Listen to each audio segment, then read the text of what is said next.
A very good morning, everybody. Today we have semester 4 students making their presentations on comparative literature studies and translation studies. In this morning session, we will have 5 presentations in a pair on comparative literature studies. The presentations will be made by Aarti and Anjali on Sisir Kumar Das's article, Why Comparative Indian Literature. It will be followed by Avani and Bhavyata's presentation on Amya Dev's article, Comparative Literature in India.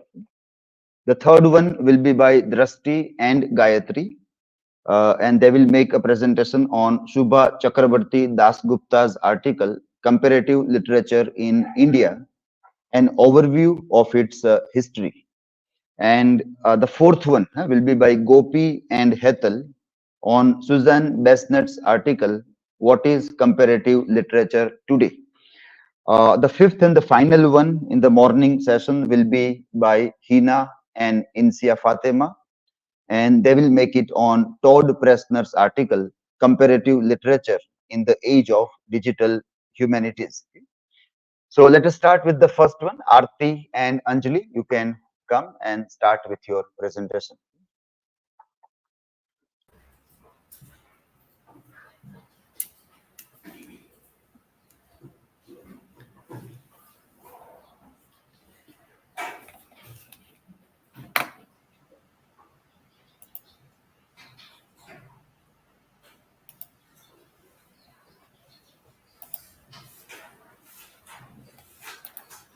You have stopped sharing. It was already on.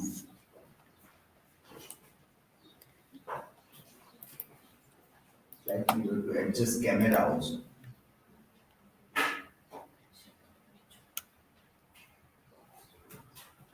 Okay.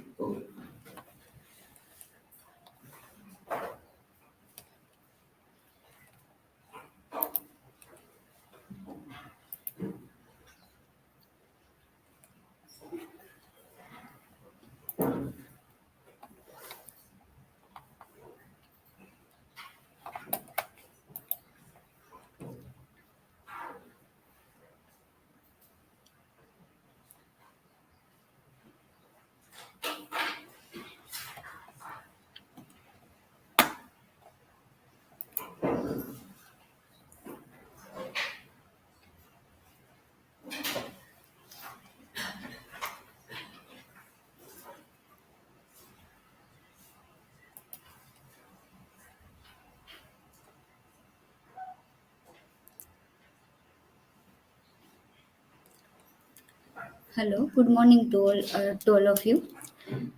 Today's presentation on comparative literature studies, and me and Aarti Sarvaiya, we are going to deal with the article of Why Comparative Indian Literature by Sisir Kumar Das.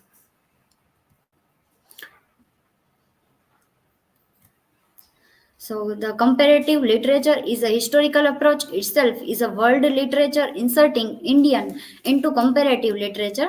This research investigates the role of comparative Indian literature in fostering a deeper understanding of historical and contemporary issues within the Indian subcontinent. Comparative Indian literature becomes a powerful tool for engaging with complex societal challenges and promoting inclusive narratives that reflect the plurality of Indian experience. Comparative Indian literature is the field of study that involves examining and comparing literary works from diverse linguistic, regional, and cultural traditions within India. So, these are the key arguments.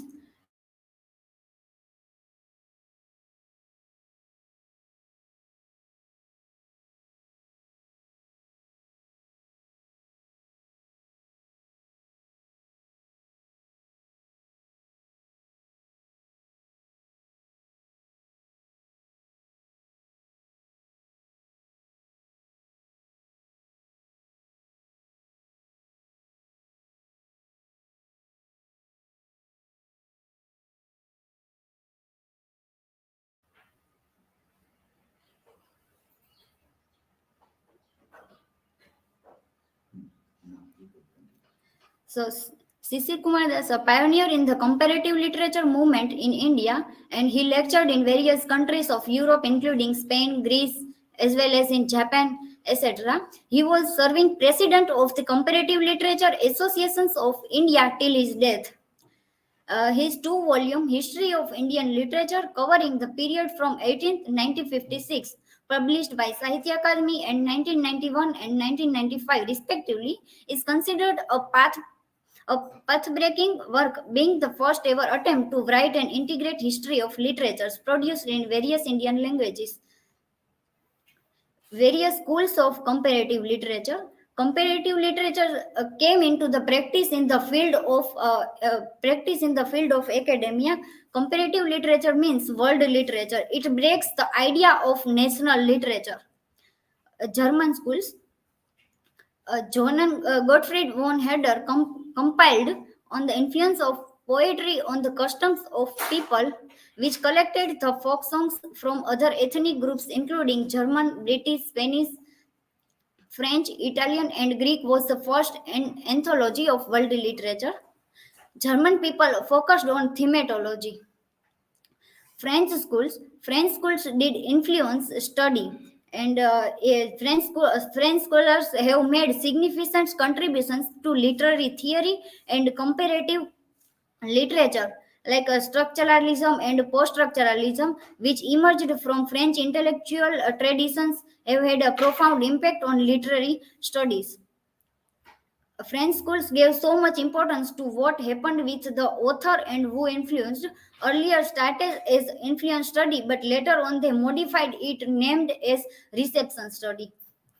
American schools of comparative literature. Comparative literature has its own connecting with everything around it. American schools of comparative literature makes it interdisciplinary, and Henry remarks focus on the concept of process, and French schools focus on product. American scholars have played a crucial role in shaping the field of comparative literature, particularly through interdisciplinary approaches and a focus on the diverse literary traditions. British schools. Matthew Arnold's touchstone method is comparative method of criticism. S.S. Prever was an Irish writer. He put the uh, idea of placing India in comparative literature. All Indian literatures came closer through the struggle for freedom, and the search for a new idea is also the search for a national identity, and through literature. Tagore's Vishwa Sahitya, in his address in 1907, David Damrosch has brought about demands revisiting the concept of world literature after seeing Tagore's and Vishwa Manav. It's all the work of Indian literature. Can we say that comparative literature gives us a framework which we are lacking? Western disciplines blinds everything, where in India within the nation there are many things which needs to explore. The idea of an Indian literature is convinced by Sri Aurobindo and others has failed to provide us with a critical framework to study Indian literatures together, except in viewing Indian literatures as expressions of a common heritage. A critical framework study of Indian literature is not only about unity or common elements, but rather it is a linguistic identity and plurality. Sisir Kumar Das was aware about ignoring plurality. Uh, the quote is necessary to study Indian literary relations within a comparative framework, and the idea of Indian literature and comparative Indian literature have multilingualism and cultural diversity. Both are quite significant, and intersections between human and technology, and technology and human. Now I would like to call Aarti Sarvaiya for further presentation.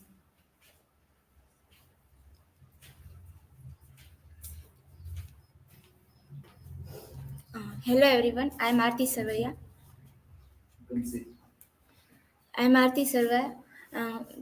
in this presentation, I am going to deal with later part of this essay. So, why comparative Indian literature? Sisir Kumar Das is mentioned that why comparative Indian literature is there. So, if we see historically, the Western discourse. If we see historically, then the Western literature is mainly focuses on the Western writers is mainly focuses on the national different nations literature and different national literature, and Western writers also influenced by Western writers were mainly influenced by the Indian languages and cultures. For example, the writer Gatte, who is mostly influenced by the Sanskrit language, and he is most influenced by by the work of Kalidas, the Abhignan Shakuntala. In uh, by this essay, he is by this essay, C.C. Kumar Das uh, uh, aims to tell that national and national national national writers are nationality of Western writers are having some boundaries between some boundaries, like they are only things about their Western literature, and they are following some boundaries, and this by national and global things, he addresses he talks that parochial word for the narrow-mindedness of Western writers.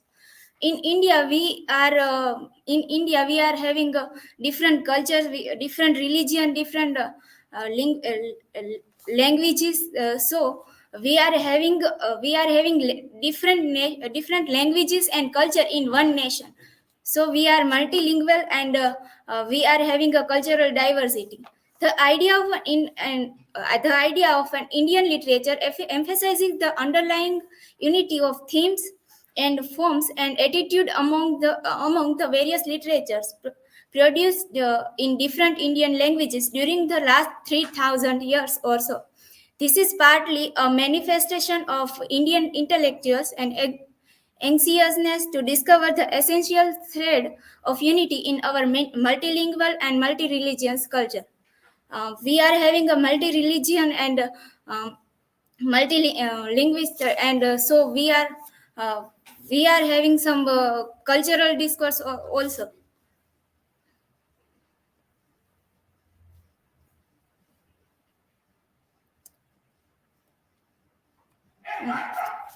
There are two groups of scholars. One is talking about comparative literature, and another is talking about the comparative Indian literature.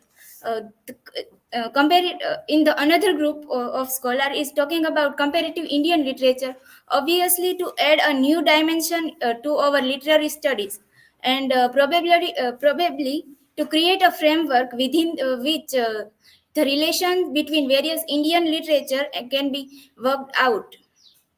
The word comparative, however, has created some confusion, and one wonders whether it is being used in lend some respectability to study Indian languages by linking it up with comparative literature. Still, a Western discipline, or indeed, or indicate a proper framework within which Indian literature can be studied. In through the comparative literature is studies studies without any boundaries, uh, and through in India we are having different nation and different languages. So we are having a different culture, different national languages, uh, and in comparative study we are though we are having a different nation and different languages, we are uh, so the comparative study is going between two languages and two nations. The term comparative Indian literature, like comparative literature, is not self-explanatory, and it is necessary not only to define the term Indian literature, but also define the necessity of the qualifier. Comparative literature emerged as a new discipline to counteract the notion of autonomy of national literature. Its ultimate goal, though it is doubtful whether that can ever be archived, it to visualize the total literary activities of a man in single universe. Concept of world literature. The concept of literature is coined by Goethe, a poet who attempted to bring together the literature of different civilization, was also the first man in the history to speak about world literature. By world literature, he means the memorable works in all languages of the world rather than assembling all the literatures. A comparist is hardly in position to exercise any aesthetic judgment uh, in choosing the best work in all languages of the world. His goal too is world literature, not in the sense of Goethe and Ravindranath has used it, but in the sense of all literary traditions. The comparatist knows that comparative literature is a method of investigation, while world literature, as Goethe, means that it is a body of valuable works. In a comparative study, we are having some questions in our mind, and we are go through the questions. So it is a investigatory process. One can argue that comparative Western literature is a study of different national literature, while in comparative Indian literature is a study of one nation, or according to some, it is a study of national literature written in many languages. Um, in comparative study in comparative study, different nations literature as are having, and in comparative Indian literature, different different language many languages, or national literature is being introduced. Literature deals with the concrete, not with abstraction. It is born language, and yet it goes beyond the language. It is nourished by culture. Its meaning and significance comes out of its relation with that culture. Multilingualism is the fact of Indian society and Indian literature. And sometimes Indian writers are merged two languages in one literature. So, or for that, they give this word mani pravala for two different languages, which give born to a different or a new language. For example, the Midnight Children by Salman Rushdie, in which Salman Rushdie had used two languages like English and Hindi, and we are getting the new language is English. In Amya Dev's article, she analyzed the westernization and Indianization as a complementary process, is worth recalling here. What I mean is that the Indianization was perhaps more than a mere reaction to the word, to, to the westernization. The two were complementary. So, what we are concerned with here is a literature that, as the contextualist would say, is causally bound to be westernized and Indianized at the same time. One would not say that there is a Indianization in writer like Muvak or a Kalki along with westernization. It is a more conscious return to one's own past, but not aggressively, but more consciously, and also observing the new and in a creative synthesis. A Western writer, through this, tries to say that Western writers are having their past in Western, or they are writing about Indians, that they are bring something from their past, but they cannot called the westernized writers. In another articles, Armia Dev gives arguments that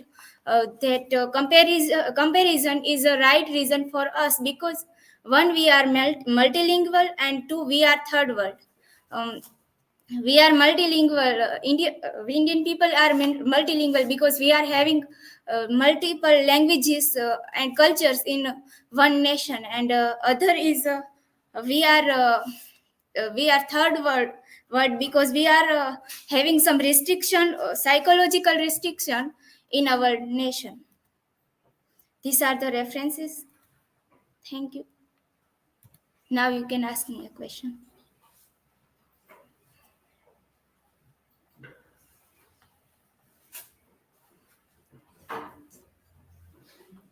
Come here and ask. Who is asking? Mansi. Mansi. Various schools of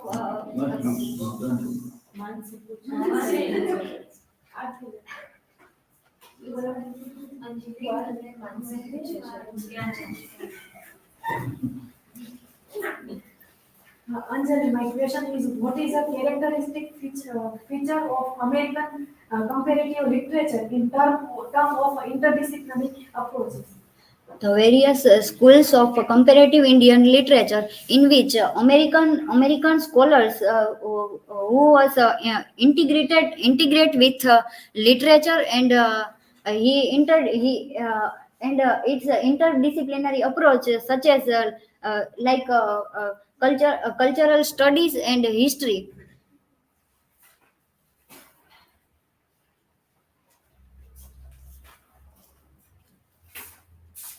Aarti, what is the importance of comparative study in the Indian literature today? In today's life, comparative study is importance, because through the comparative study we are getting the idea of different culture and different cultural identity and nation's identity together. Thank you.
Good afternoon, everyone. I am Bhavyata Kukadiya.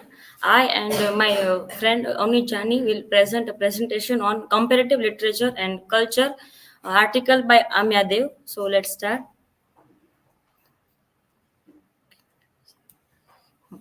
Here is our personal information, table of contents, and here is an abstract of article. In this article, Amya Dev is talking about the India, and the in the article he mentioned that India have many languages. In this article he also observes that in India, he speaks that to speak of Indian literature in the plural is equally problematic.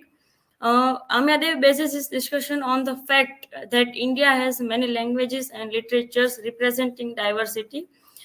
However, he is speaking about Indian literature in the plural, also overlooks of obscure interrelation and affinities. The article compares the unity and diversity thesis regarding Indian literature. Uh, the prime focus in the article is contemporary comparative literature. He also surveys that current scholarly is he also checked that about that some thinkers have they worry that trying to make everything the same in the name of unity might not be a good idea. In this article, they surveys current scholar position of unity and diversity in India. He examined post-structuralist doubt about homo- uh, homogenizing differences in the name of unity. They underlines located inter-Indian reception as an aspect of interliterateness. He perceives Indian literature not as a fixed entity but an ongoing interliterary process. Here is some key points about the article. India has immense linguistic diversity with many languages, as I said earlier, raising questions around whether there is Indian literature in the singular or many Indian literature in the plural. The article also discuss about the opposing perspective of unity versus diversity. When it comes to Indian literature, the unity perspective sees Indian literature as a one overarching category, while the diversity view sees distinct, separate literary tradition. The author Amya Dev criticized Indian post-structuralism for overemphasizing theory to the exclusion of practical application and for not recognizing that different speaking in India may be distinct from the West. He also argues that Indian theorists must consider the sites or site and location of theory. The article proposed viewing Indian literature through the framework of interliterariness, meaning the interaction and connection between different Indian literary tradition over time. The notion of an English archive of archive of Indian literature is critique as as is the attempt to create a canon of text translated into English as representing Indian literature. The article also discussed Sisi Kumar Das' comparative historical project, tracing connection across Indian literature tradition over time. This project is seen as avoiding the extreme of Indian literature as either unified or totally diverse. So here is some key arguments of presentation of article. So these are key arguments will present by my friend Avani Jani.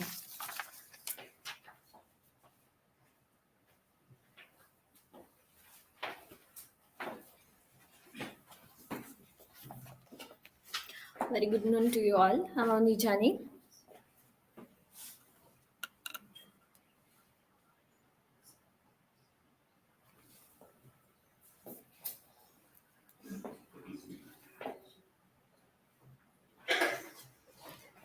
Very good noon. I'm Avani Jani, and today I'm going to deal with the key arguments discussed by Amya Dev in his article. So, first is the major arguments of Amya Dev in this article. He discusses about the diversity in India, not only in India, but when we look at the internal parts of India, like Gujarat, we also have saying like "Bar gaave boli badlai." So. In such a situation, how can we give awards to the selected languages as a Sahitya Academy Awards does? So, in this article, he argues about the concept of Indian literature rather than the idea of Indian literatures. So, in this article, he says Indian literature should not be seen as a singular, homogeneous category of Indian literature, but rather as a comprising many diverse Indian literatures in the plural. He critiques perspective that glows over the diversity and distinctness of many languages and literary cultures in India. The problematic view to the literature of India is entirely separate and disconnected. There are meaningful interrelations, affinities, and interactions between Indian languages and literatures over time. So the diversity should not preclude recognizing some Indian commonality.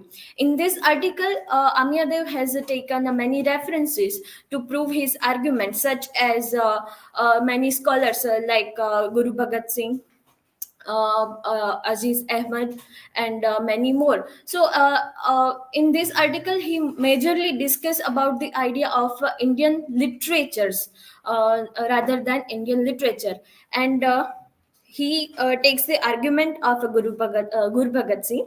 He says he critiques the French, American, and Gathian approaches to comparative literatures as inadequate for dealing with Indian diversity. Instead, he proposes differential multilogue as comparative approaches that celebrates differences. He sees the post-structuralist suspicion of the label Indian literature as valid since centralizing such concept leads to the accumulations of the power. Decentralization and context are key. Jaidev.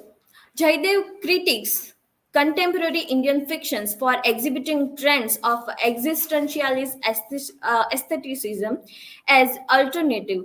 He puts forth an argument for cultural differential approach for appreciating diversity without homogenization.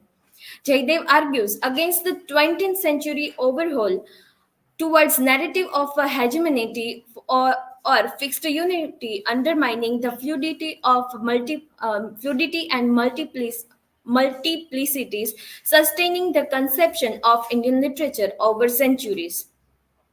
And later on in the third part, he takes the references of Aziz Ahmad.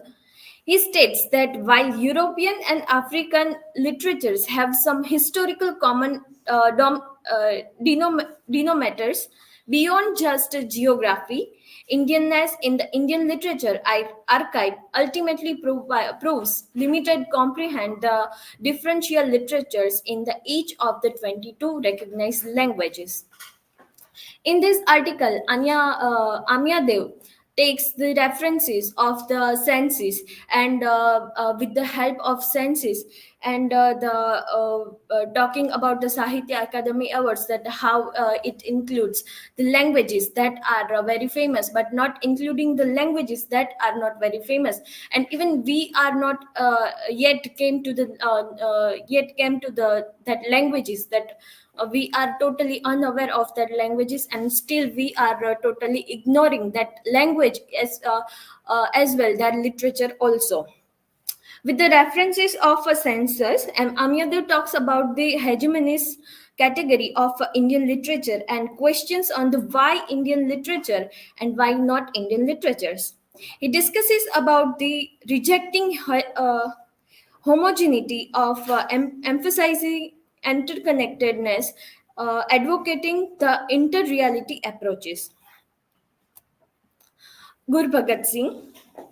He values the linguistic cultural singularities in Indian literature, advocating for the different multi-language approach that celebrates diversity over unity. He critiques the centralized idea of Indian literature with the reference of historical power hierarchies. He also argues that how power hierarchies has affected the literature, and the concept of hegemony, that how the hegemony has impacted the literature and as well the languages. uh, Jaidev Jaidev critiques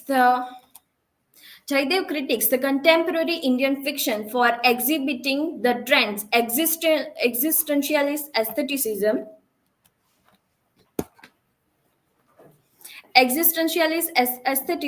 as an alternative. He puts forth an argument for a cultural differential approach for appreciating diversity without homogenization. He rejects the idea of fixed unity in Indian literature. His notion of oneness does not ensure a routine or a stereotypical view of unitary Indian national culture. Rather, Jaidev acknowledges the particular commonalities and the continuity expressions across the Indian literary cultures, such as multilingualism, diverse genre, similar social themes, emphasis on the orality traditions. Aziz Ahmad, he rejects the likening Indian literature to the European literature, criticizing the homogenizing tendency in the former recognition identities in 22 recognized languages and opposes hegemony of unified Indian literature. He mainly concerns with the hegemony of a constructing a unified Indian literature, which overrides the individual identities of the different Indian literatures. Ahmad resists the homogenizing the concept of Indian literature, which prepares over the diversity of a literature produced in the different Indian languages and culture. So, with all these three major arguments, Amyadev proves his points that how hegemony and the how the hegemony has affected the literature and language, and how we are also silent and we are also not noticing the other languages that are not so famous and not so popular. And further discussion about the major arguments will deal by Bhavyata Kukadiya. Thank you.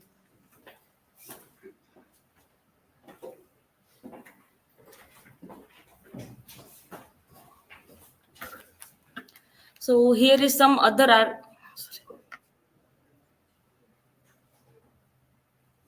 some other arguments about this article. Indian literature should be viewed as an ongoing, involving interliterary process rather than either a singular Indian literature or Indian literatures. The notion of English archives of texts representing Indian literature reflects colonial biases and impositions. Shishir Kumar Das also suggests that looking at how different traditions connect, steering clear to a fixed idea of Indian literature.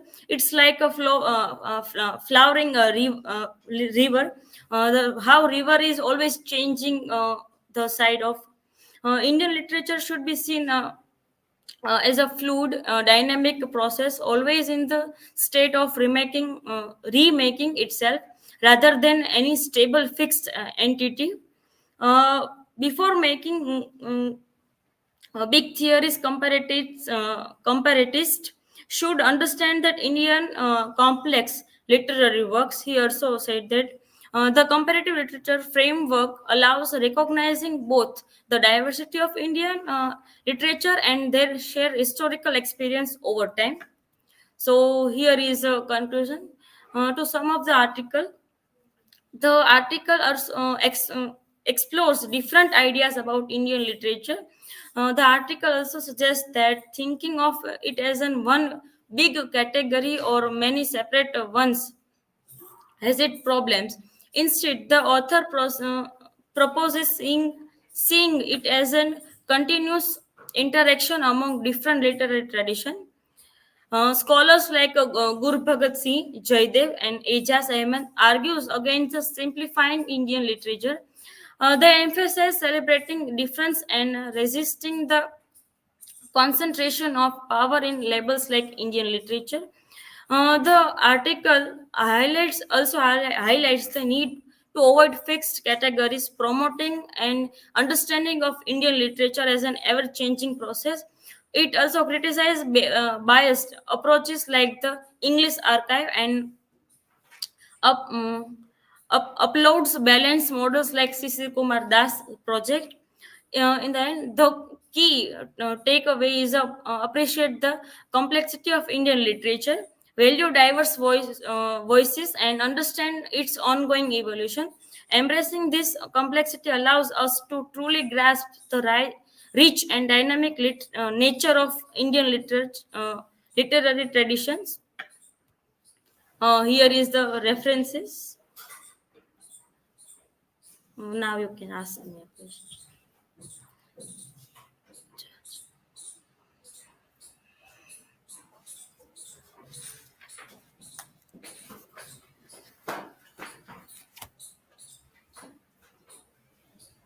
Bhavyata, how can one balance unity and diversity in a pluralistic literary context like India?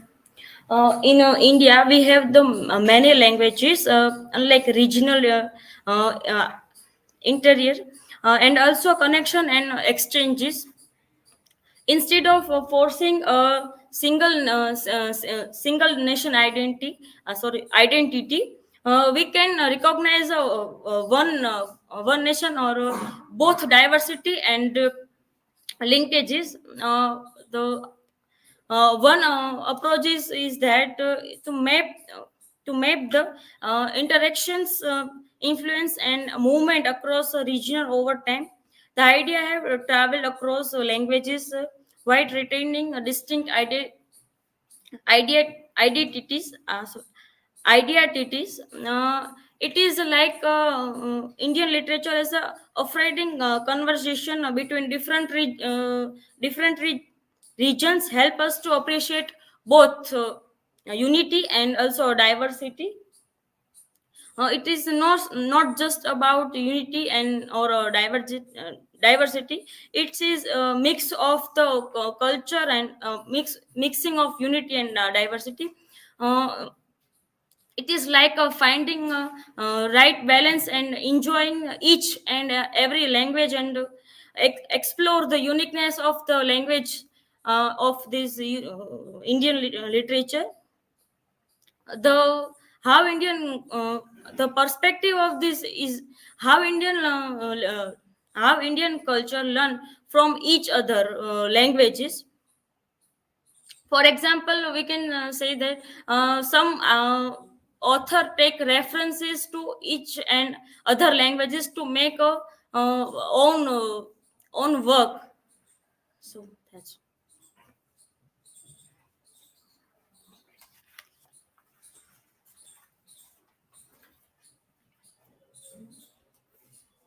I address is only, but any one of you can answer. Is there a dialectic framework that allows recognition, uh, interconnectedness while respecting diversity?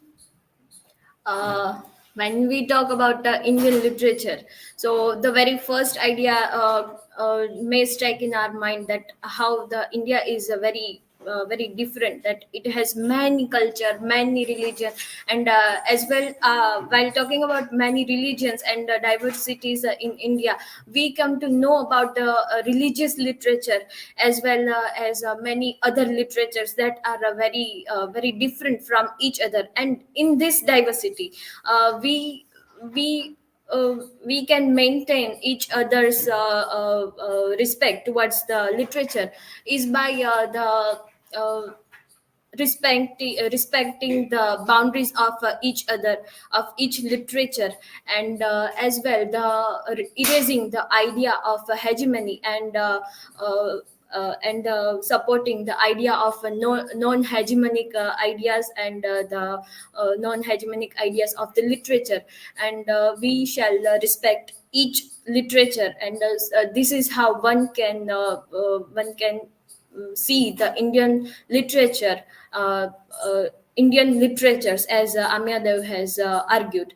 So that's it from my side. Thank you so much.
Good afternoon, everyone. So today is the presentation of comparative literature, and I am Drashti Joshi, and my co-presenter is Gayatri, and we are going to present on comparative literature in India, an overview of its history. This article is written by Shubha Chakravarti Dasgupta. We both are the presenter, and these are some details. These are some points to ponder which we are going to discuss in today's presentation. Introduction about authors, abstract, key points, key arguments and analysis of arguments, conclusion and references. So this is the introduction of author Shobha Chakravarti Dasgupta. She is a visiting professor of Department of Modern Indian Language and Literary Studies in University of Delhi, and she was also a previously professor at Department of Comparative Literature at Jadavpur University, and she has She is editor of Jadavpur University Journal of Comparative Literature, and she also taught at the Tokyo University of Foreign Studies. And this is a survey by her, and this is the abstract of this article. And in this abstract, the essay, this abstract is focusing on the development of comparative literature in India from Tagore's vision of world literature and early British influence to increase focuses on Indian language and the Western.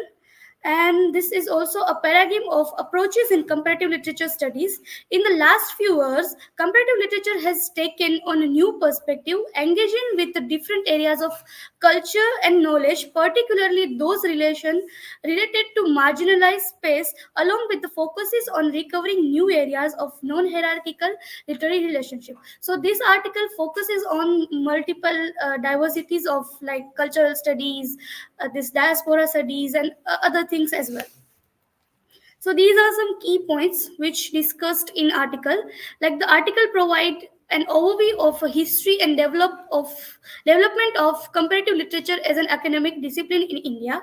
It traces the beginning of comparative literature in India, and now it focuses on 20th century as well. This over the time scope expanded to include comparison with the literature from Latin American, African, and other parts of world beyond the West. Area studies and component were introduced. Key development include a focuses on reception studies rather than just influence, studying translation, interdisciplinary approaches, and connection between comparative literature field like cultural studies. The main goal is seen as a constructive literary histories, nurturing creativity and enhancing civilization gestures. Again, diversity forces much work remain to be done in a systematic study Indian and in inter-Asian literary relationship. So in this article, she is talking about Indian English literature and how it compare with the Western and other literature as well. So these are some key arguments which she discussed. Like she started the argument with Tagore's view of world literature, and after that she further studied the cultural things and also westernized like another countries literature like Canadian literature, African literature, Japanese literature, and Chinese literature as well. So this article is divided into 7 parts. The beginning, Indian literature as a comparative literature, centers of comparative literature studies, reconfiguration of areas of comparison, research directions, interface with translation studies and cultural studies, and non-hierarchical connectivity. So first is the beginning. So long before the establishment of comparative literature as a discipline, there were texts focusing on comparative aspect of literature in India, both from the point of view of relation with literature and other part of world, and from the perspective of inter-Indian literary studies. So late 19th century concept of world literature gained transcend in the Bengal, particularly with the surge in translation activities and poet advocate from connection with global literature for relationships of joy. So this is by Satyendra Datta, and in 1904 he stated that relationship of joy. In that he was talking about this Rabindranath Tagore's Vishwa Sahitya. talk Vishwa Sahitya, meaning the world literature, and Tagore's use of Vishwa Sahitya and its declaration that it was a commonly referred to as a comparative literature influenced the nomenclature of the emerging discipline. So this is also the view of Tagore's. This critic, Buddhadeva Bose, he also argued against views of Tagore's Vishwa Sahitya. And this beginning of the comparative literature department in the Jadavpur University, it also focuses on the how this Indian English literature, comparative literature started in the Jadavpur University, and also it says that comparison between the Iliad and Ramayana and between Sanskrit and Greek drama, talking about both Aristotle Poetics and Bharat Munit Natya Sastra into consideration format the core of section for syllabus. So this Indian literature and comparative literature in this Jadavpur University start about Indian literature and comparative of Indian literature with Western. Like in the 1970s, comparative literature at Jadavpur University in India show new pedagogy perspective focuses on Indian literature entered the syllabus not as a nationalist assertion but due to shared histories in contiguous spaces. So comparative literature study in India centered around Indian literature. So now in the first, like in the beginning of this comparative literature of Indian comparative literature, it only focuses on the Sanskrit language, and after that they were focusing on the other languages as well. Like in this article, it says that older definition of Indian literature, often with only Sanskrit, the center with the focuses on a few canon texts to negligence of other, particularly oral and performative tradition, had to be abandoned. And after that, Aziz Ahmad emphasized striking the dialectic of unity and difference through linguistic overlaps and historical contexts. Interdisciplinary approach is evident in the comparative studies covering languages, origin, manuscript, culture, and performing tradition, visual art, print culture, and modernity. Delhi University's department has students from diverse parts of India, so that allows them to enter in the varieties of other languages as well. So that's the Indian context of comparison of Indian languages and center of comparative studies. So there are so many centers for this comparative studies. First is Jadavpur University, where they established the department for this comparative studies, and after that it established in 1964 in the Delhi University as the modern Indian language department established. And after that, in the 19th century, Tamil studies including comparison of classic Tamil text with the Greek, Latin and Japanese tradition. In the 1980s and 1990s, other comparative literature centered emerged across India. So there were many centers after this Jadavpur University and Delhi University's establishment of centers, and there are so many centers of this comparative studies. Like for example, in the Punjab University, Dr. Babasaheb Ambedkar University, and Jawaharlal Nehru University, there are also a center of this comparative studies. And after that, in 1999, Dravidian University is also established as they established the Department of Dravidian Comparative Literature and Philosophy. And after that, there is during the period of National Association of Comparative Literature emerged Indian Comparative Literature Association. So this is ICLA, which is established in Jadavpur University, and another is Comparative Indian Literary Association, CILA, which is established in Delhi. So these both association worked as a comparative studies, and now they both merged and became the Comparative Literature Association of India, CLAI. So they both merged and became the one association for the comparative studies. So there are so many centers around the globe. Like there is also a center in Gujarat, in Surat. There is a Nirmad University, and there is a center for comparative studies. Now, further discussion, I would request my co-presenter Gayatri to complete the presentation.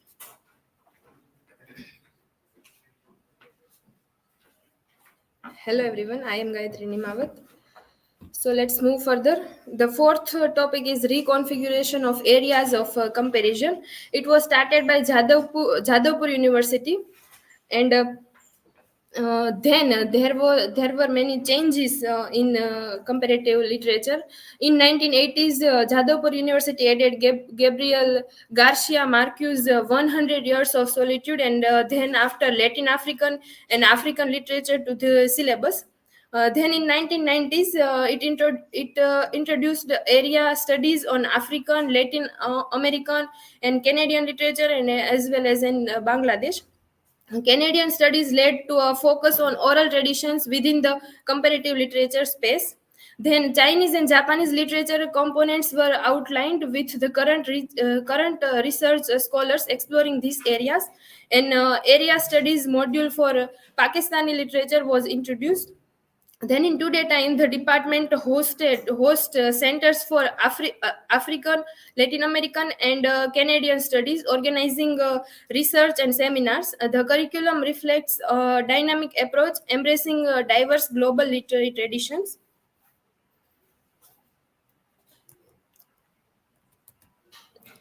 Then, when we discuss in a research direction, in late 1990s and early 2000s, comparative literature research expanded across India with UGC's special assistance program. For example, Kolkata University explored 19th century literary relations between Europe and India. Saurashtra University focused on Indian Renaissance, translating authors and studying travelogues. Then Dibrugarh University emphasized translation, rare text, and folk forms. Jadavpur University researched East-West literary relations, Indian literature, translation studies, and Third World literature. Then Manabendra Bandyopadhyay translated text from third world countries. And the area of comparative literature were genres, themes, literary historiography, and annotated bibliographies reshape popular concept like romanticism, offering diverse readings in the Indian context. Interface with translation studies and cultural studies. 21st century comparative literature embraced translation studies and cultural study as the integral components. Then translation studies.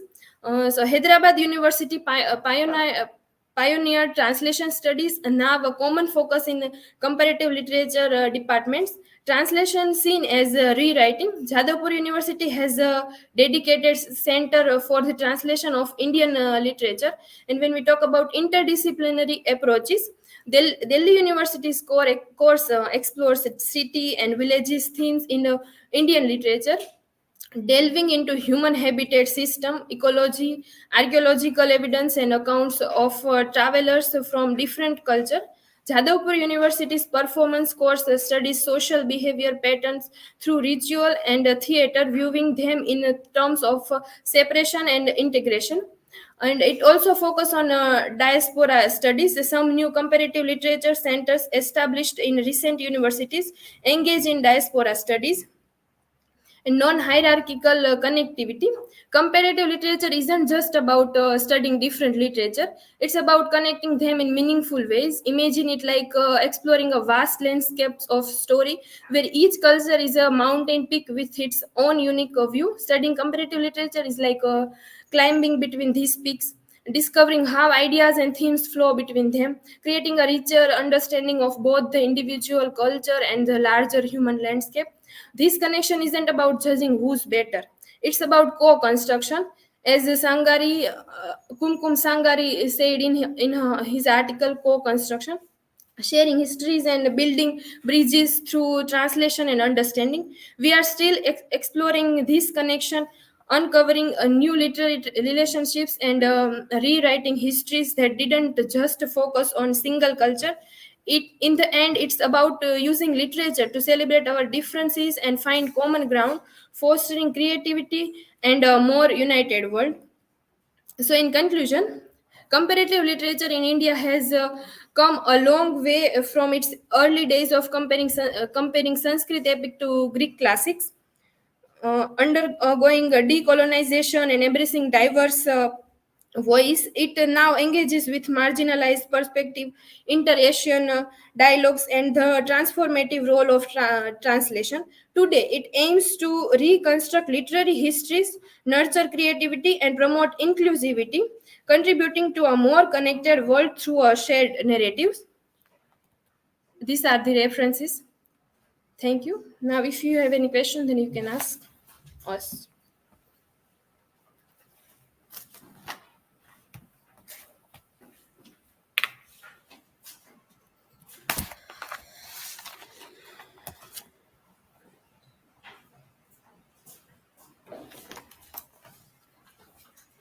Gayatri, how does comparative literature actively engage with civilizational gestures and what role does it play in countering diverse forces? Comparative literature actively engage with civilizational gesture by promoting cultural understanding and unity. Comparative literature is also dealing with and trying to connect the literary diversities and diverse culture. That is the role of comparative literature.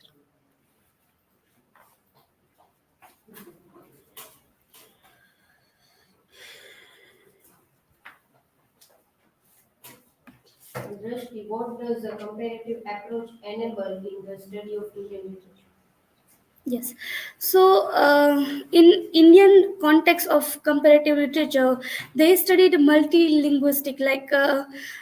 In Sisir Kumar Das, also they talked about multilingualist, and in this as well, she is talking about different languages in India, like Tamil. Malayalam, Hindi, English, other languages are there. So that all languages incorporate in one study. It also focuses on that how that comparative approaches of these all languages come in the Indian English literature. So that the thing like that how Indian literature incorporate this all languages in one comparative uh, thing. So yeah, that's the answer of this question. Thank you so much. I hope you are satisfied with our answer.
Okay.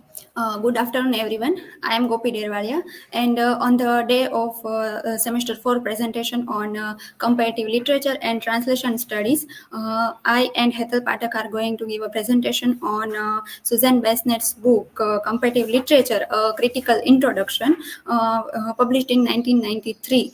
So there is one chapter that what is comparative literature today. So we are going to deal with this topic in our presentation, that what is comparative literature today by Susan Besnet. Okay, so who is Susan Besnet? So Susan Besnet is a prominent scholar of the field of comparative literature, and she is a British academic and translator. She also her works are deals into the issues of languages, identity, and also power dynamics in the context of global literature. These are the topics of our presentation. Throughout our presentation, we will dealing with these topics. Okay, abstract of this article. So this slide describes that Susan Besnet's view on comparative literature. It's not just about comparing Western books anymore, but about embracing stories from all over the world, and understanding how they connect.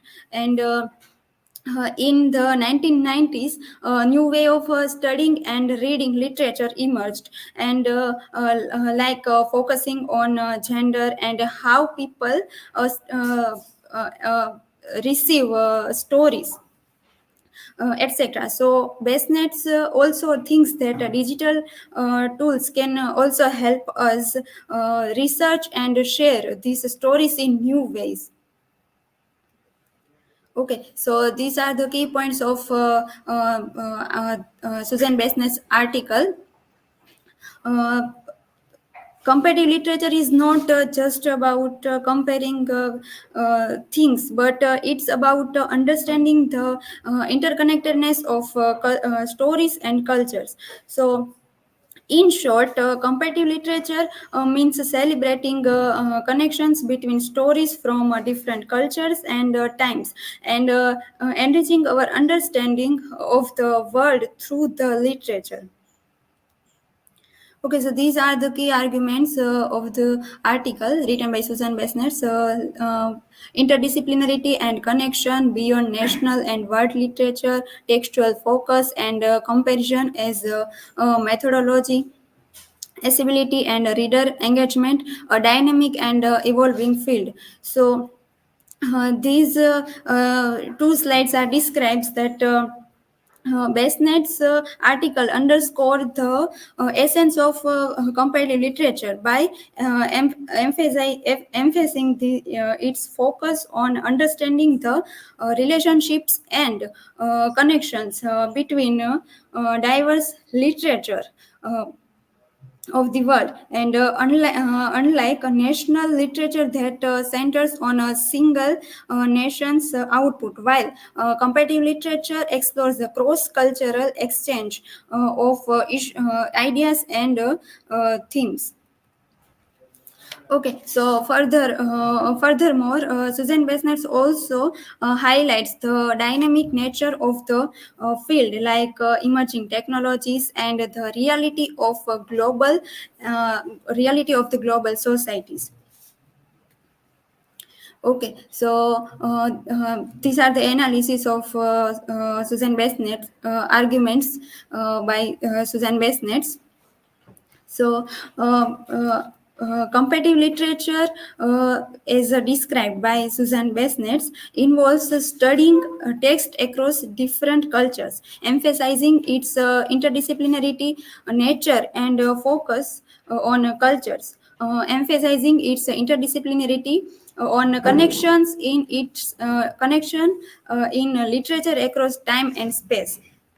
So this journey is reminiscent by of Matthew Arnold Matthew Arnold's idea that everywhere there is connection, everywhere there is illustration. No single event, no single literature is adequately comprehended except in relation to other events, to other literatures. So there is a reference of Goethe, and Goethe coined the term world literature to comparative literature. In the postmodern era, critics still grapple with questions that defining the object of a study in comparative literature, and also the nature of the comparative canon, etc. So the persistent debate, often referred to as the crisis of comparative literature. So these enduring questions reflects the ongoing challenges within the uh, field. So there is also reference of Benedetto Croce. In 1903, Croce rejected the idea of cultural literature as a distinct discipline, considering the non-subject. Considering the field of non-subject, and Croce also believed that understanding literature required a comprehensive exploration of works within their broader historical context. Okay, so now I would like to call Hetal Pathak for further discussion. Thank you.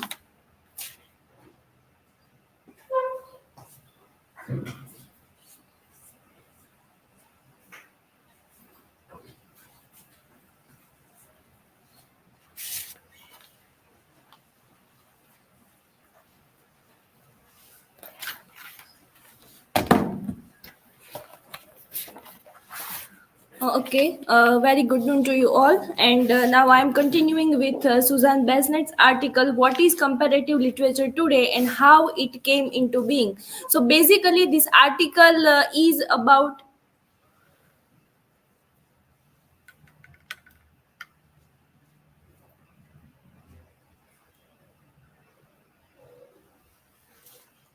basically this article is about that how what is the exact definition of comparative literature, and how Susan Besnet's view about comparative literature has undergone of a change over the time or period. So that is how first as the definition of comparative literature, Gopi mentioned that it is not about comparing text, but rather it is about the text across cultures, which defines the patterns and actions, and also about the time and space.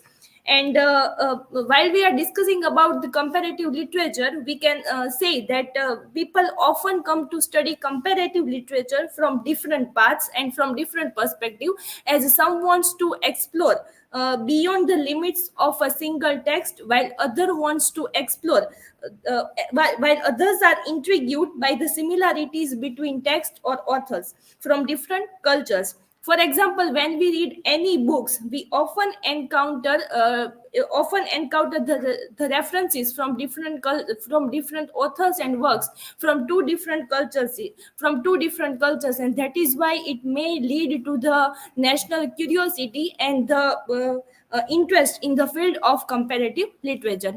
So now I will discuss the analysis of arguments. In that, first I will discuss Benedetto Croce's argument that the term comparative literature was disguising the obvious, that is the fact that the true object of study was literary history.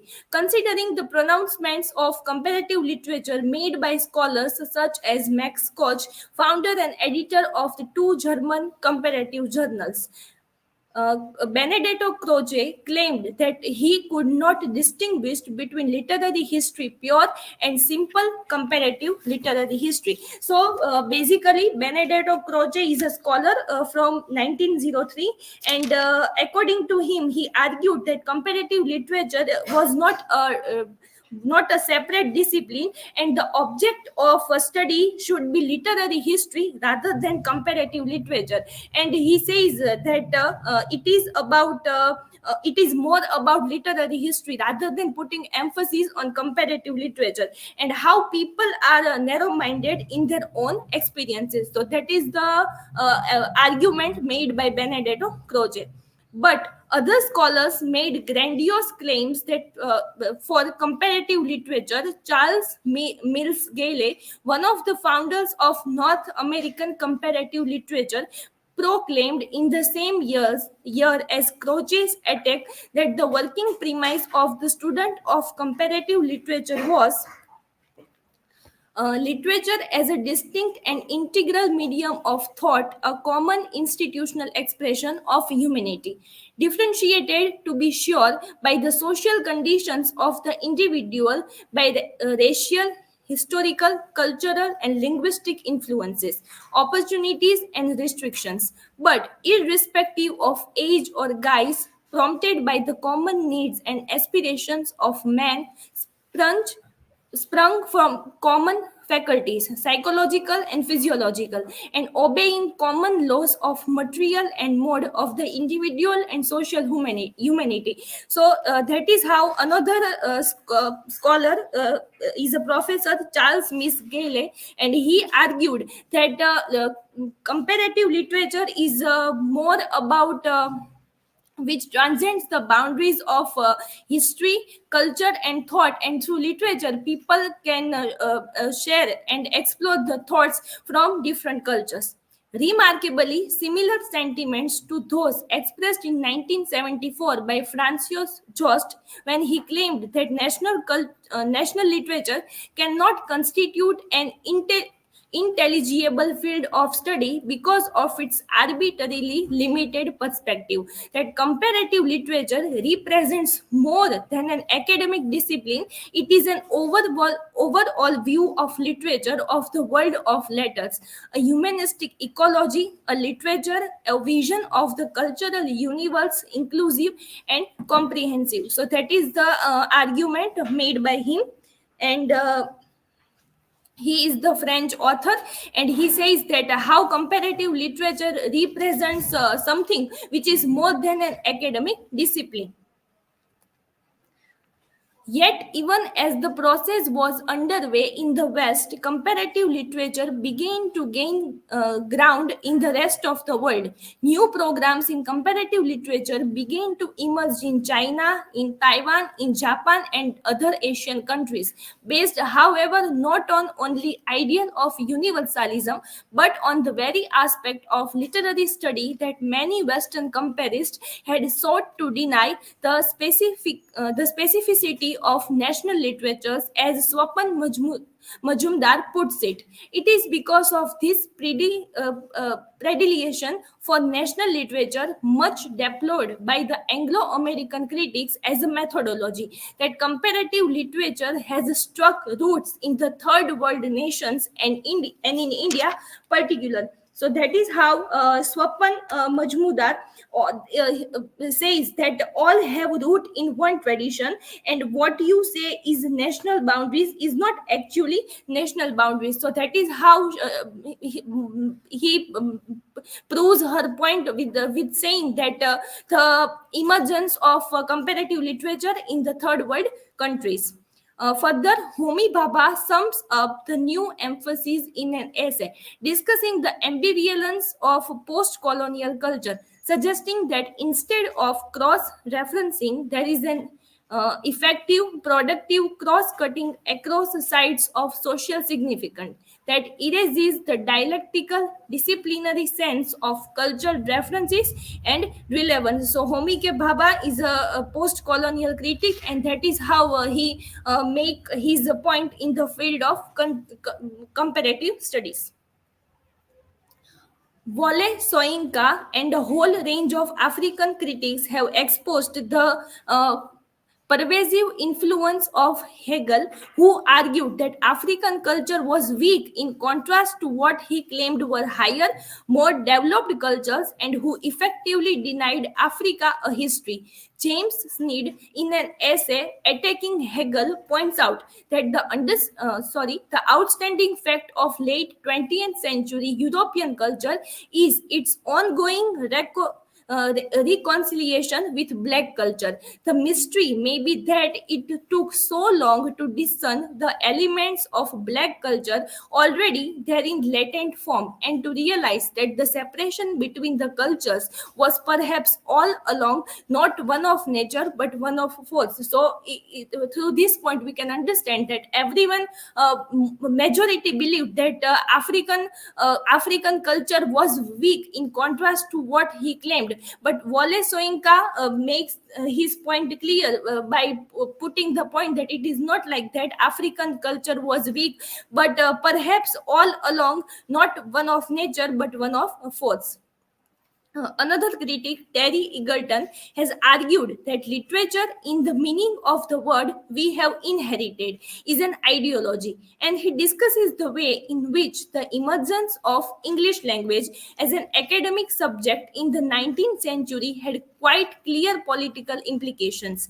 The establishment of the subject in the universities, he maintains, followed the vast social changes brought about in the aftermath of the First World War. The Great War, with its carnage of ruling class rhetoric, but paid to some of the more strident forms of uh, chauvinism on which English had previously thrived. English literature rode to power on the back of wartime nationalism, but it also represented a search for spiritual solutions on the part of the English ruling class, whose sense of identity had been profoundly shaken.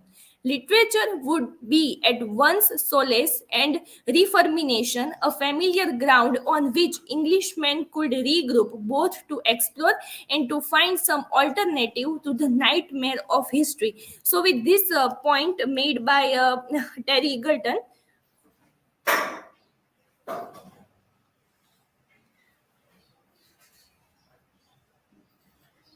yes, we can say that Terry Eagleton has argued that literature, in the traditional senses of the word, is an ideology. He discusses how the emergencies of English language as an academic subject in the 19th century had clear political implications. According to Eagleton, the establishment of the subject in universities followed the major social changes that occurred after the First World War. English literature rode to power on the back of wartime nationalism, but it also represented a search for spiritual solutions on the part of the English ruling class, whose sense of identity had been profoundly shaken.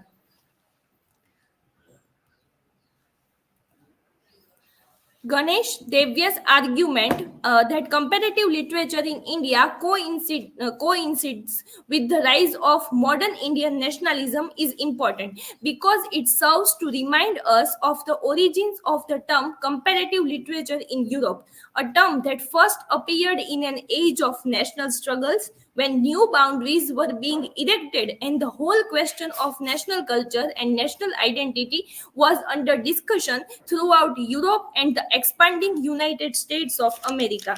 So, here we can see that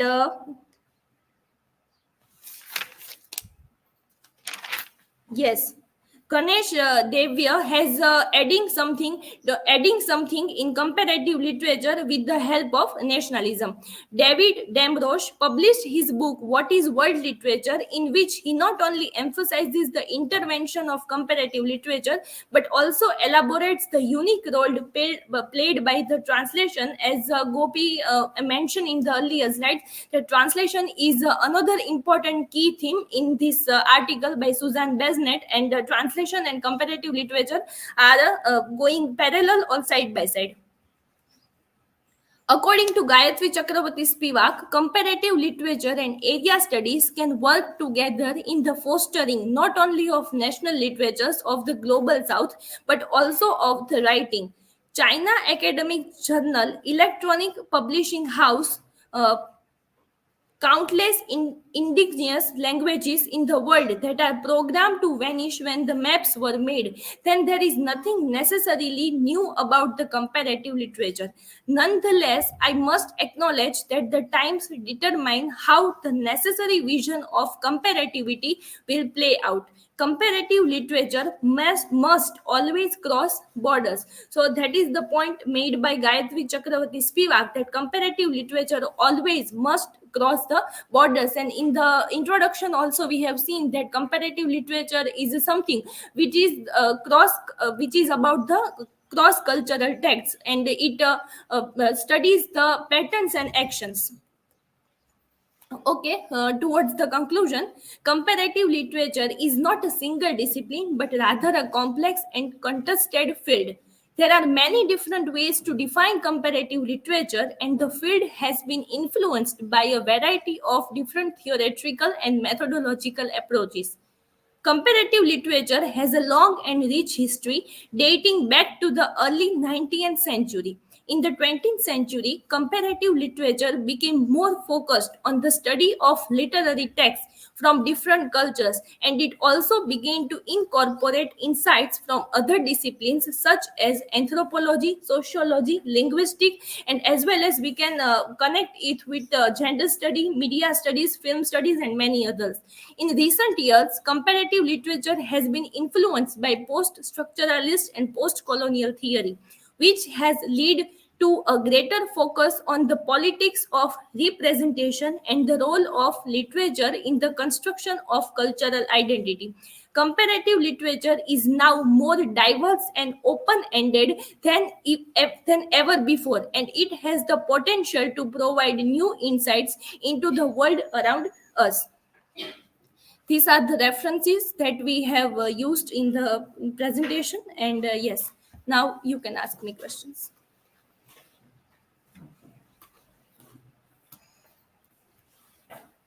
So, Hetal, as you have mentioned in your slides about the cross-cultural and interdisciplinary relations of comparative literatures, so according to Susan Besnet, how does the time and space contribute to the dynamics of comparative studies? Okay. Yes. According to Susan Besnet, comparative literature or comparative studies is not about only comparing one text with the another text, but it's also about the studies of different cultures, and in that we can connect it with the time and space. And if we look at it from the perspective of text across cultures and the time and space, we can see many examples of literary texts as well as movies, that how we can connect the study of comparative literature with the actions of time and space, and how these changes has gone under the period. So that is how we can compare. Thank you.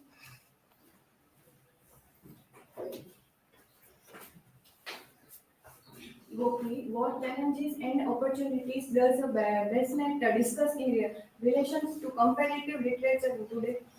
Okay, so Susan Besnets in her article explores challenges like cultural biases within comparative literature, and she also present in her articles of opportunities she also present opportunities of enriching literary studies through cross-cultural comprehensions, and embracing the diversity of global literature. So we can say that Susan Besnets describe both opportunities and challenges in her articles. Thank you.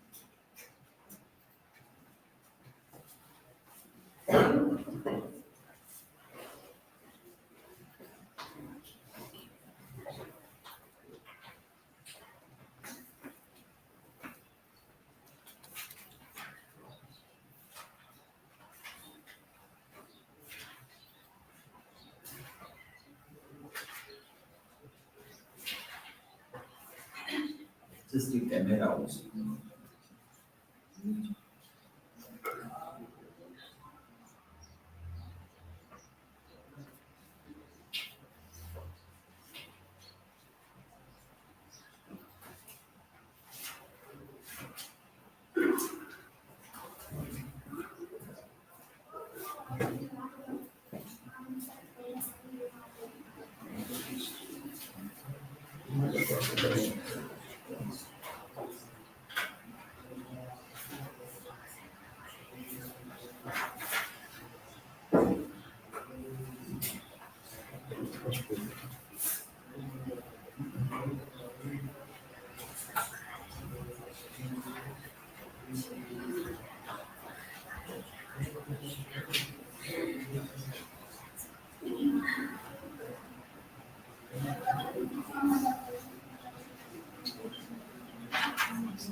Hello everyone, myself Hina Parmar, and along with Insiyafatema Alvani, we are going to deal with this fifth article, Comparative Literature in the Age of Digital Humanities on Possible Future for a Discipline by Todd Presner.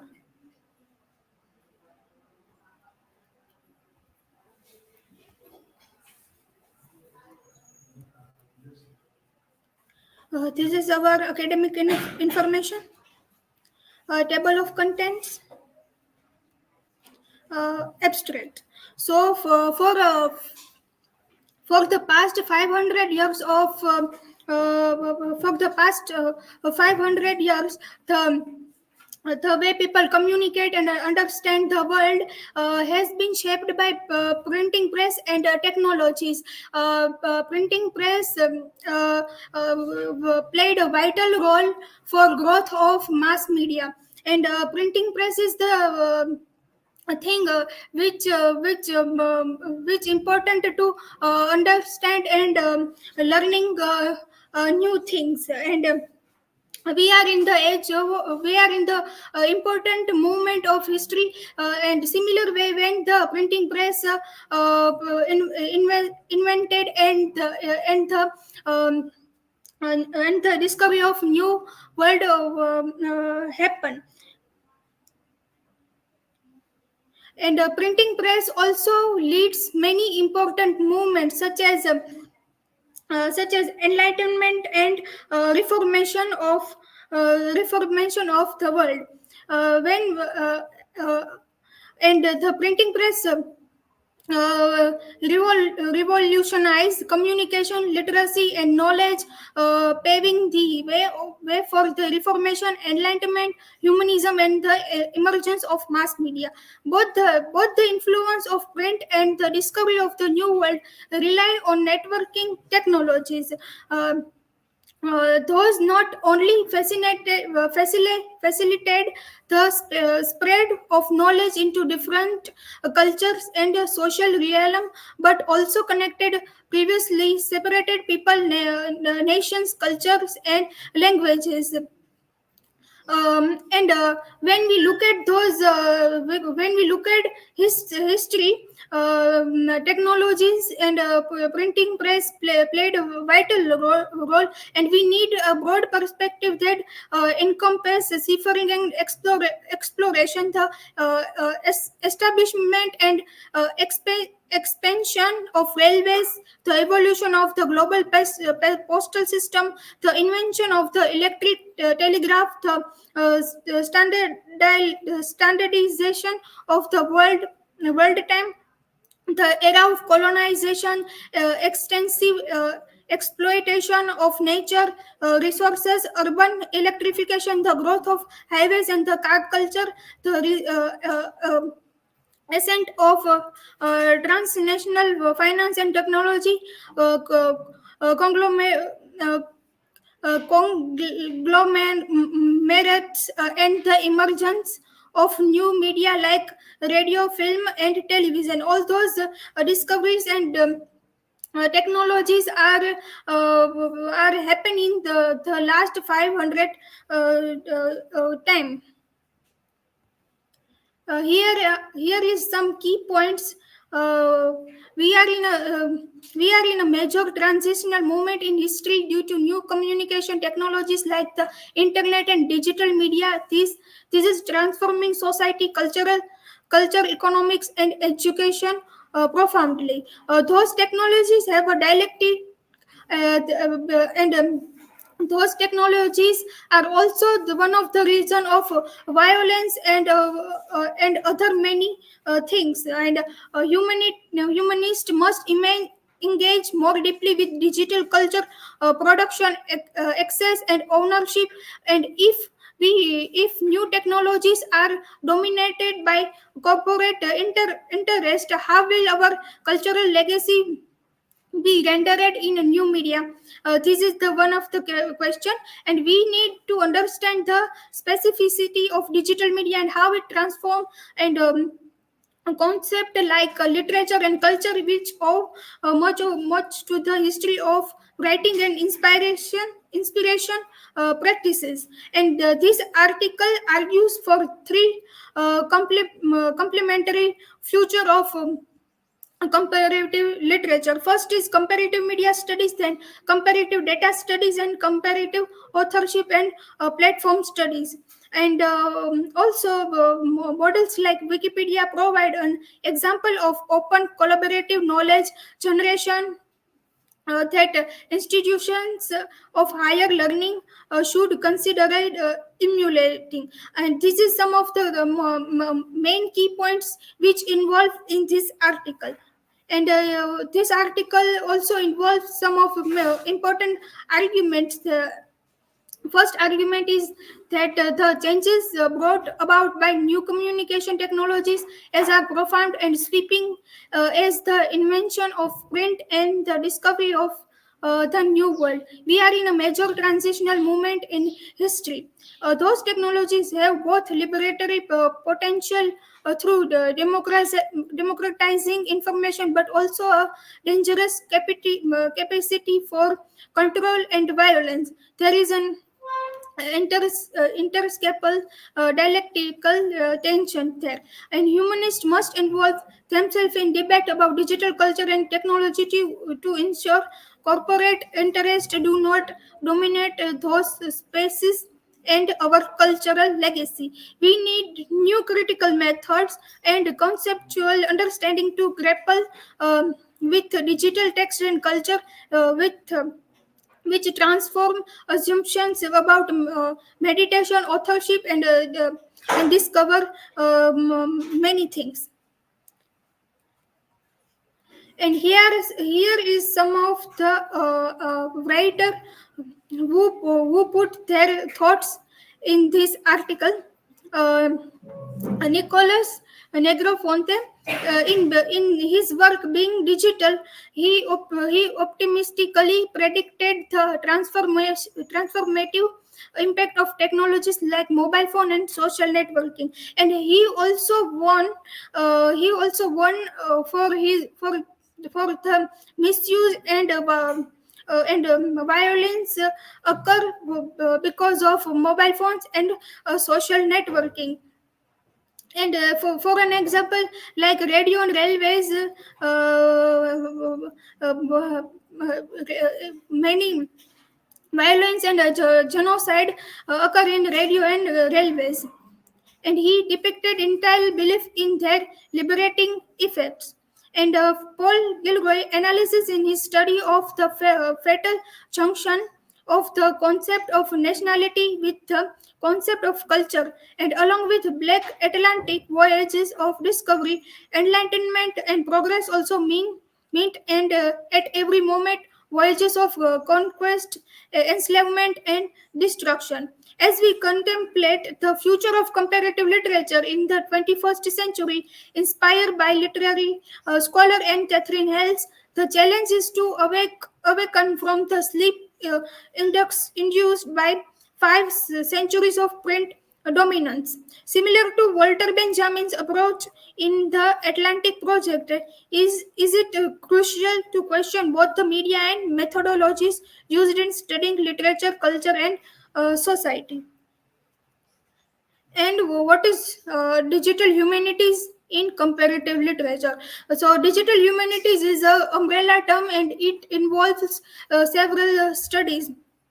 For an example, philosophy, psychology, and critical analysis, and many things. And digital humanities in comparative literature um, happen by using many digital tools.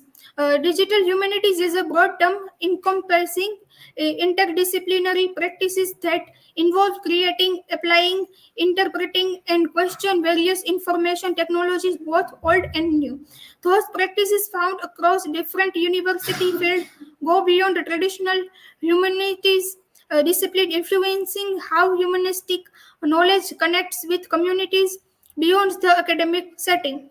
Digital humanities projects typically involve collaborating among the humanities, technologies, liberation, social scientists, artists, um, art, architects, information scientists, and computer scientists. They work together on conceptualizing problems, designing interfaces, analyzing data, and sharing knowledge with a wider audience than traditional academic research. Importantly, digital humanities expands traditional humanities rather than replacing or rejecting it. As expressed in the Digital Humanities Manifesto by Jeffrey Snape and Todd Presner, is it crucial for humanists to actively engage in the cultural battles of the 21st century, which are primarily shaped context and influenced by corporate interest. So we have to also understand that in which way digital humanities and comparative literature have connection. So digital humanities in comparative literature studies involving using many digital tools, and also it involves many methods to analyze and understand literature, and it also helps to explore and compare many texts, and understand different culture, and understand its language and many other things. So for further discussion, I would like to call my co-presenter Insiyafatema Alvani.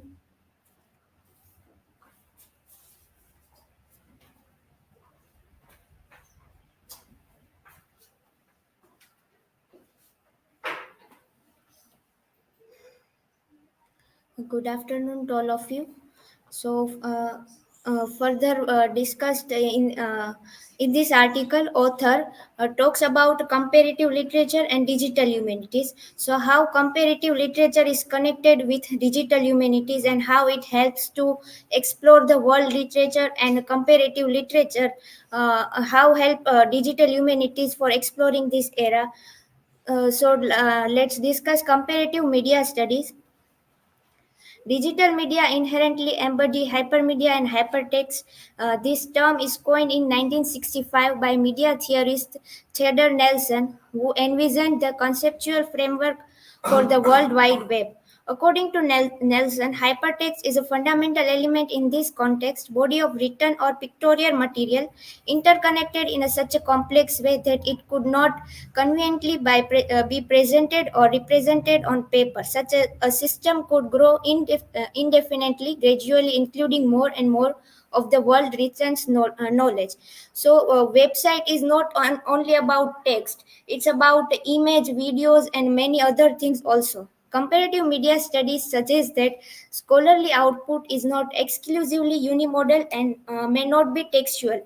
It has a interconnected information, designs, and so many images and videos are also included in this. It emphasizes the design and interconnection of various elements in the argument, whether it's a page, a folio, or database field, XML metadata, a map, a film still, or another form of representation. Comparative media studies prompts a renewed exploration of fundamental questions in our field. In literature field, who qualifies as an author? What defines a work? It raises inquiries about the nature of a text, especially in an environment where any text is potentially both readerly and writerly by anyone, echoing the ideas of Roland Barthes. So here are the example from Instagram as a creative hub. Just Instagram, in Instagram, person decide what to share and what to write, just like author decide what to write in his book. So here are some our batchmates post their paintings, their poem written by them. So in this work, might be in traditional idea, painting in a painting is always in a gallery or in a museum, but now a single Instagram post may be a poem or a painting is also seen as a kind of creative work. This is different from old times when only a few people shared their creative works. In a digital era, any person has a right to share their creative work on their page. This is the only example from Instagram, but also a blogger post or a YouTuber also called as an author. And it change the traditional idea of author. And comparative media studies explore how such platforms alter perception of who can write and create, and we recognize them as a creative writers. Comparative data studies, Lev Manovich and Vardip Furin have given rise to the field of cultural analytics in the last 5 years. This field employs advanced computational analysis and data visualization tools to examine extensive cultural database.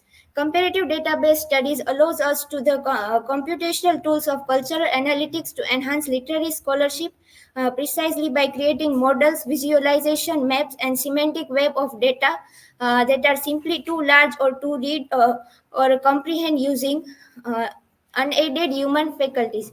Here are the images from Ngram tools.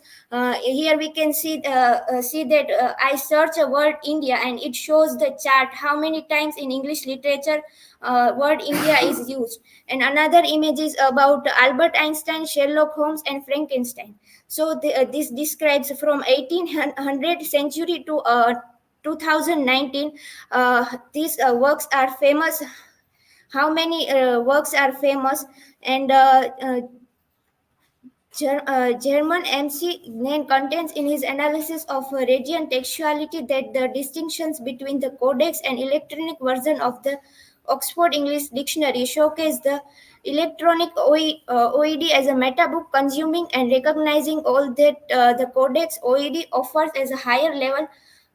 These are the images from Oxford English Dictionary. Here we can search any word and we can see the history of word, how many times this word is used, in which meaning it is this word is used. Digital humanities is very helpful in the comparative studies. Comparative authorship and platform studies. Web 2.0 defines a collaborative online space where we actively contribute, share content, and collectively evaluate data. This era goes beyond passive browsing, emphasizing active participation in creating, annotating, and asserting digital media and software. Influenced by the open source movement, in traditional way we only read the newspaper or any news, but in this digital era readers are also allowed to giving like or dislike or and their comment or their view they are freely share on any website, news website. And academic platforms like Grand Text, Auto, USC Scalar, Rice University Press, Consciousness, and the Institute for the Future of the Book have delved into knowledge production and legitimacy in the post-print era. This platform consider authorship, design, peer review, and the participatory aspects of scholarship. For example, Wikipedia allows us to edit anything, and anyone can share their views on Wikipedia. It's not like an old encyclopedia, only made by few experts. But Wikipedia allows anybody to write their view, their knowledge in their website. Transitioning from a web-based encyclopedia for intellectuals staggered involved in a flight from expertise, as characterized by Michael Garman, a former president of the American Library Association. Wikipedia, I believe, represents a truly innovative, global, multilingual, collaborative knowledge generating community and platform for authority, editing, distributing, and versioning knowledge. So these are not like a traditional mode. Only one person can write, but anybody can write or share their views on any website like Wikipedia. So, in conclusion, this article strongly argues that we are experiencing a big change in human history because of vast improvements in digital communication technologies. The impact of these changes on society, culture, economics, education, and almost every part of our lives is comparable to the significant shifts caused by the printing press and the discovery of the new world. These technologies bring about a crucial tension, and on one side, they have the potential to make information access and exchange more democratic. On the other side, there are new forms of control, exclusion, manipulation, and even violence. So we can see the example of violence and manipulation through digital media also. Instead of being natural developments, these changes demand active involvement from humanists and scholars in comparative literature to make sure that the digital future is fair, just, and democratic in various digital spaces. To meet this challenge, we must reconsider foundational concepts rooted in printed culture, embrace new approaches for understanding born digital works. So, this how this author says that digital media and comparative literature, how interconnected they are, and how we study world literature or comparative literature with the help of digital humanities. Thank you so much, and now I am open for questions. The reference list you can show. Here are the references.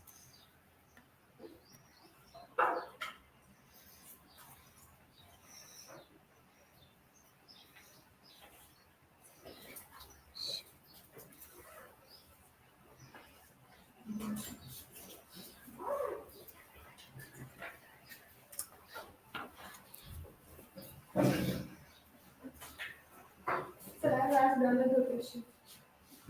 Before Hina, what is the role of digital humanities in comparative literature studies? Digital humanities and comparative literature studies have wider connection.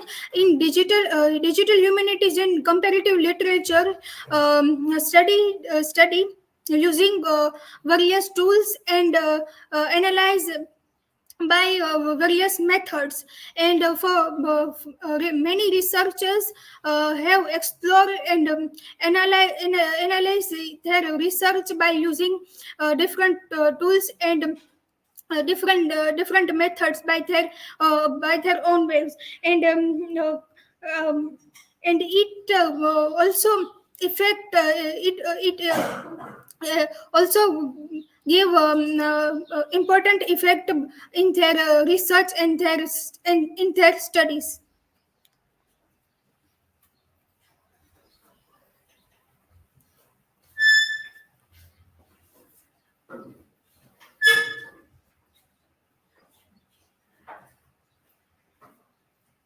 My question is, why does Todd Bresner argue that it is crucial for humanists to engage in the battles of 21st century? That why comparatists or humanists have to, or it is important for them to engage in digital humanities or digital media?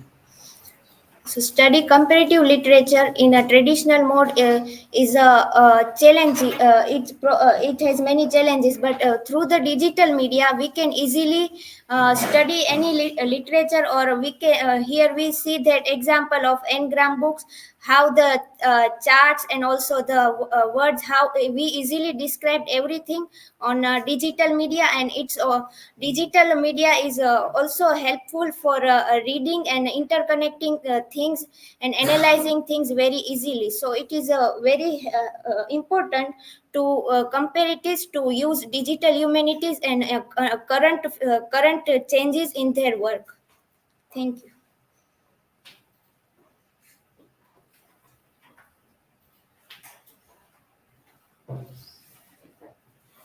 Okay, so that was the last one for the morning session. There are few things to be suggested, but we will suggest at the end of the day when the next four presentations are done. After that, we will give some of the suggestions to see how you will be evaluated by teacher in the Google Classroom rubric. So let us end this session here and go for a break. And after 45 minutes, we will meet again for the next session on translation studies.